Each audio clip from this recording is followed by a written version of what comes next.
तो बहुत ही वक्त के बाद अपने सुपर हीरो कंटेंट के साथ इस वाले चैनल पे फिर से लौट के मुझे काफी ज्यादा बढ़िया लग रहा है। एंड आई नो आप लोग नीचे कमेंट सेक्शन में चर्चा करो। इसके पहले मैं आपको बता दूं, बहुत ही ज्यादा लंबे वक्त तक मैं टाइम वेस्ट किया हूँ इस वाले चैनल पे वीडियो कंटिन्यू ना डाल के, बट फाइनली अपने पर्सनल लाइफ से हट के थोड़ा सा देर से ही सही मुझे डेयरडेविल की नए शो को लेके बात करने का मौका मिल गया, जहाँ पे हाल फिलहाल में मार्वल के तौर से डेयरडेविल बॉर्न अगेन की सीजन 1 की एपिसोड 1 एंड एपिसोड 2 हमारे सामने आया है। और टू बी ऑनेस्ट कहो यार, हाँ मेरा एक्सपेक्टेशन था डेयरडेविल की इन दोनों एपिसोड से, और बहुत ही ज्यादा बढ़िया लगता है मार्वल की किसी भी शोज के ऊपर आप एक्सपेक्टेशन रखो और मार्वल वही एक्सपेक्टेशन को आपको डिलीवर करे। बिना स्पॉइलर के साथ अगर शो की कहानी को लेकर बात करूं तो यहाँ पे एपिसोड 1 के अंदर हमें यह दिखाया जाता है जहाँ पे फॉगी, नेल्सन एंड कैरन अपने डेली लाइफ को लेकर काफी ज्यादा खुश है और इन सब के बीच में अचानक ही हो जाता है एक हमला, और ये हमला करता है और कोई नहीं, पॉइंटडेक्स्टर यानी कि एके बुलजाई ने, और वो सीधा गोली हमारे फॉगी के हार्ट पे मारता है। और यही पूरे के पूरे एपिसोड 1 की शुरू की ये जो सीक्वेंस है ये प्रॉपर हमारे फॉगी की हार्ट बीट के साथ सिंक होके चल रहा होता है। अब इन सब चीजों के बीच में हमारे डेयरडेविल सिचुएशन को अपने कंट्रोल में लाने की पूरी कोशिश करता है। इन सब चीजों के बीच में डेयरडेविल के साथ बुलजाई की एक अच्छा खासा हैंड टू हैंड कॉम्बैट भी हमें देखने के लिए मिल जाता है। ये जो हैंड टू हैंड कॉम्बैट है ये थोड़ा बहुत आपको वायर वर्क टाइप का फील दे देगा, बट ठीक है, आगे जाके इन दोनों कैरेक्टर्स के बीच में हमें थकावट टाइप की भी देखने के लिए मिल जाता है, और यही चीजें हमें रियलिटी के साथ काफी क्लोज टू हार्ट लगने लगता है, जहाँ पे दोनों ही डेयरडेविल और बुलजाई अपने बीच की लड़ाई के बीच में काफी ज्यादा डैमेज ले लेते हैं। ट्रेन में जाके फॉगी का धड़कन जब पूरी तरीके से ऑफ होता है तब डेयरडेविल अपना रूल तोड़ता है, बट आगे जाके हमें यह पता चलता है पॉइंटडेक्स्टर एके बुलजाई वो पूरी तरीके से मरा नहीं था। अब इसके बाद मैक अपनी लॉस के सिस्टम के तहत बुलजाई को जिंदगी भर का जेल करवाता है, और इसी के साथ डेयरडेविल का चैप्टर भी इसी जगह पे एंड हो जाता है। अब इसके बाद स्टोरी आगे बढ़ता है 1 साल के बाद। अब इसके बाद मैट की एक लॉ फर्म का पार्टनर क्रिश्चियन ने मैट को एक थेरेपिस्ट के साथ कांटेक्ट करवाया, और हमें पता ही है हमारे मैट भाई साहब है प्रॉपर पूरा खिलाड़ी। आप अगर पुराने तीनों सीजन्स देखे होंगे तो आपको पता होगा कि यार बंदे ने किस किस को अपने जाल में फंसाया है।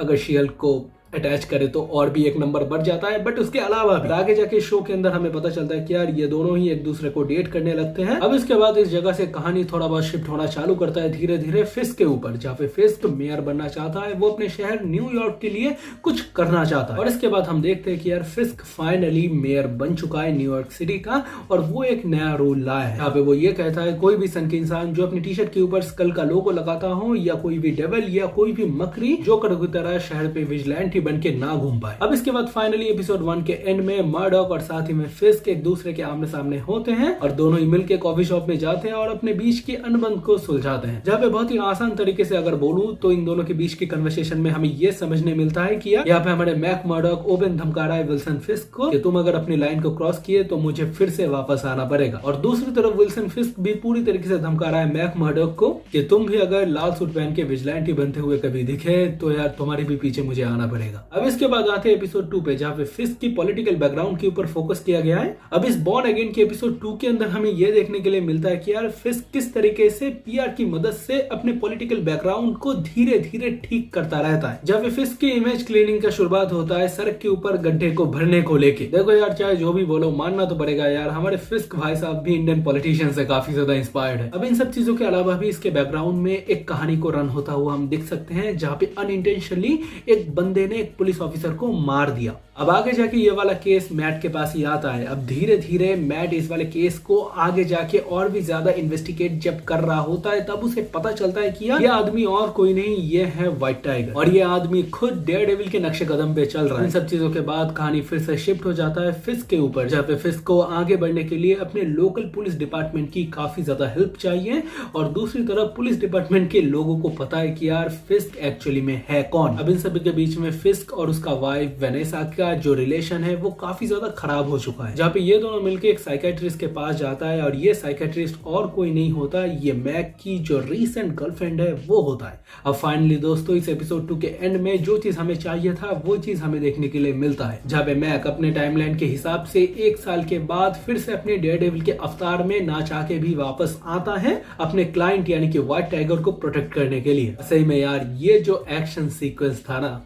बहुत ही ज्यादा रॉ मुझे लग रहा था। 3-4 बार मैं पीछे जाके बैक टू बैक फॉरवर्ड करके देख रहा था, बट किसी भी जगह पे ऐसा मुझे नहीं लग रहा था कि यार वेयर इफेक्ट भरा है या किसी भी जगह पे अनरियलिस्टिक चीजें वगैरह देखने के लिए मिल रहा है। आप खुद ही सोचो, जिस बंदे का फेस फ्रिज के डोर के साथ धमाक से मारा जा रहा है, उसका फेस जब लग रहा है फ्रिज के साथ, देन उसके बाद ड्रॉप खा के गिर रहा है नीचे, वो प्रॉपर रियल लग रहा है। तो भाई मैं बोलूंगा कि यार प्रॉपर ये जो पूरा एंड का जो फाइटिंग सीक्वेंस था ना, इसका कोरियोग्राफ बहुत ही ज्यादा बढ़िया लगा मुझे। एंड मैं आप लोगों को बता दूं यार, जो सब चीजें मैं नैरेटिव वे में आप लोगों को सुनाया हूं वो बहुत ही ज्यादा कम है। ये जो शो के एपिसोड 1 एंड एपिसोड 2 है, इनके अंदर कई सारे डिटेल इससे भी ज्यादा भर के हैं। तो मैं आप लोगों को रिक्वेस्ट करूंगा कि यार शो के एपिसोड 1 एंड एपिसोड 2 जरूर जाके देखना। ये प्रॉपर वही कल्ट नेटफ्लिक्स वाली वाइब आपको दे देगा। और ओवरऑल ये जो एपिसोड 1 एंड एपिसोड 2 है, ये पर्सनली मुझे काफी ज्यादा बढ़िया लगा। अब शो के अंदर पनिशर का एंट्री होना सिर्फ बाकी है। मैं देखना चाहूंगा कि यार कितना ग्रैंड लेवल का एंट्री होता है इसका। अब शो की कुछ चीजें हैं जिसको लेके बात करना मुझे लगता है काफी ज्यादा जरूरी है, और वो है फाइटिंग सीक्वेंस। जहाँ पे शुरू की जो फाइटिंग सीक्वेंस था बुलसाई के साथ, वो थोड़ा बहुत मुझे अलग लगा, क्योंकि वहां पे मुझे वायर इफेक्ट थोड़ा दिख रहा था। बट इसके बाद आगे जाके जिस तरीके से रायते को समेटा गया है, वो मुझे पर्सनली काफी ज्यादा बढ़िया लगा। जब दोनों साइड के कैरेक्टर्स एक दूसरे के बीच में लड़ते हैं, तो इन दोनों का थकावट भी हमें पूरी तरीके से दिखाई देता है,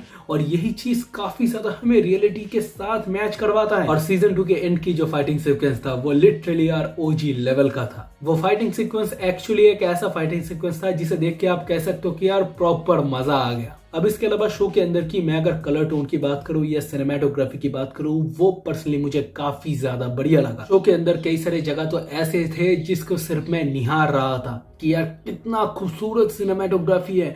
डार्क टोन के अंदर कलर्स को लेके कोई इतना ज्यादा बढ़िया तरीके से कैसे खेल सकता है। और इस वाले शो के सिनेमेटोग्राफर का नाम है हिलारी स्पेपा, और साथ ही में पेड्रो गोमेज मिलन। जहाँ पे प्रॉपर जो डेयरडेविल बॉर्न अगेन की एपिसोड 1 एंड एपिसोड 2 का माल हमें दिखाया गया था, वो था 1 घंटा 40 to 45 मिनट का। और यही 1 घंटा 40 to 45 मिनट जब आपको बोर ना करते हो, तब आप समझ जाओ कि यार राइटिंग और एक्टिंग यार टॉप नॉच लेवल का हुआ है। इवन स्टिल जब आप शो देखते हो, तब आपको किसी भी जगह पे ये लगता ही नहीं कि यार आप बोर हो रहे हो। चाहे वो लेंथी कन्वर्सेशंस या ओवर ड्रामेटिक सीन्स ही क्यों ना हो, आपको किसी भी जगह पे बोर महसूस बिल्कुल ही नहीं होता। बाकी दोस्तों, मुझे पर्सनली डेयरडेविल बॉर्न अगेन की एपिसोड 1 एंड एपिसोड 2 काफी ज्यादा बढ़िया लगा।